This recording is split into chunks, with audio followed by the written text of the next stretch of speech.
Hello everyone, and just another update on version 11 for PCE, Point Cloud Engine for Unity.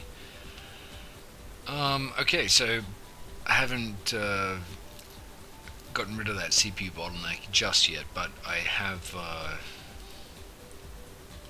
just corrected. I actually spent the whole day doing a bug hunt, which was a lot of fun, but it just turned out to be there was a list I wasn't clearing.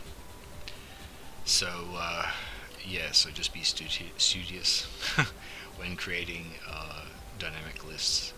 I would assume would be the best bit of advice I can give there. So right now we have the same issue as you see. We have one instance. This is about a 4 million point cloud.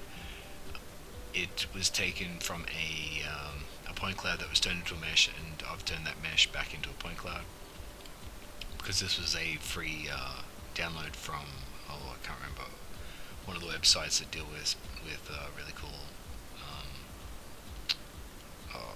Sketchfab, I think it was. Anyway, yeah.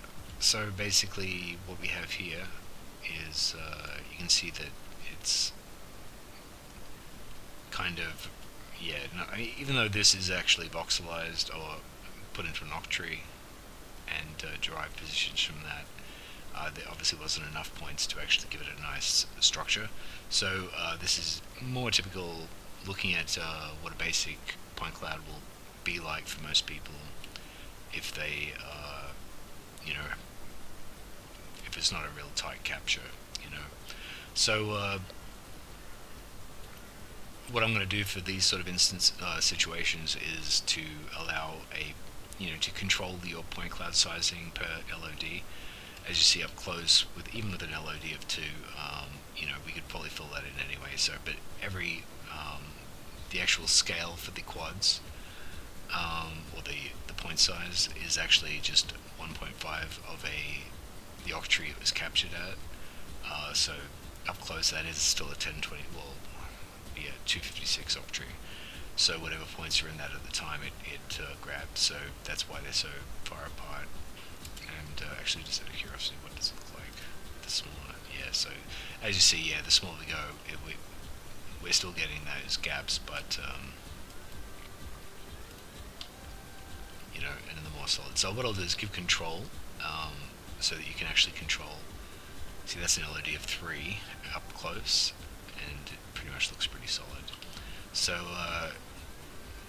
it will do that, but give actual control to the user. So, because I really think 2 is pretty tight enough, depending on the actual, what I'm going to be doing next, actually today, is the converter, to make it so that we are sampling only from the original point cloud. This is okay, but it's not feasible. I realize if you have such a really large point cloud and it's creating octree LODs, it's just going to be time and a half basically of the point cloud. So that's a lot to hold in memory. I mean, I know a lot of people have actually a lot of memory, but I think you're going to want to sample the original point cloud data anyway. So what I'll do is just, the original plan was anyway, was to just sample the indexes from each octree cell of the point cloud. So you have your original point cloud, and then you have referenced indexes of each cell within the point cloud. So yeah, it's a bit hard to explain, but it's very simple. It's just really the fastest way to do it. So as you see, this is 4 million points or whatever. I think. Yeah, this is a 4 million point. And well, at an LOD of 2, I think it's actually a bit more when you go denser, but it's still pretty cool. And the frame rate's okay. Looks pretty cool. And I'm going to be doing a test. It's just I can't remember. Actually, a lot of people have sent me point clouds. Well, not a lot of people, but a handful of people, and I cannot remember which ones were allowed for public exhibition. So I pretty much can't use any of them, and I can't find my email, so I can't find out who did what, or said what, or So yeah, anyway, so what I'm going to do, I'm just going to try and find, there are a few that I know are free that I've got somewhere, so I'll try and convert them, like a big couple of kilometer highway, and see how we go there. And then I'll make a video of that one. So at least we've got something a bit more like real world demonstration, and then I will get this CPU bottleneck solved. It shouldn't be too hard, but it's just a little bit complicated because, well, it's really just to do with instancing. I suppose if you're not doing instancing, it's really not an issue. I can rip out that piece of code.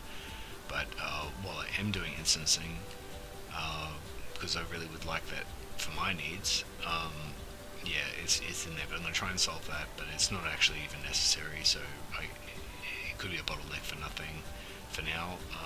And I suppose if you were just swapping in and out point cloud data runtime, which you could do, you know, if you're, depending on whether it's a game or just an application. Yeah, there are options. Anyway, I'm talking too much again. Alright, take care, and I'll have another video out tomorrow, hopefully with a new converter and a decent sized point cloud that people can see in action. Alright, take care everyone.